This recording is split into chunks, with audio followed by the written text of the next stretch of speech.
বটিটা cup দিয়ে এইটা ধার করছি কাপ দিয়ে। বাবা নতুন রকম বটি ধার হয়, দারুণ ধার হয় বটি। কাপ দিয়ে ধার হয়? হ্যাঁ। বন্ধুদের কাছে একটু বলে দাও তো কি করে।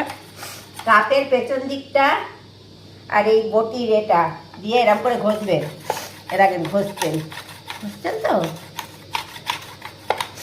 আবার এদিকে ঘষবেন। বাহ দারুণ তো, বেশ ধার হয়ে যাবে। ধার হয়ে গেল। সত্যিকারের? সত্যিকারের ধার হয়ে যাবে। দেখাচ্ছি, দেখেন।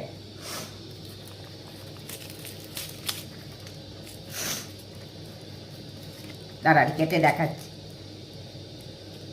কিচ্ছু ধার ছিল না বটিতে। আর ওই কাপের পেছন দিয়ে করলে পুরো ধার হয়ে যায়? হ্যাঁ পুরো ধার হয়ে যায়। বাহ, এটা নতুন এবার শিখলাম বেশ। এই দেখেন আমি কেটে দেখাচ্ছি।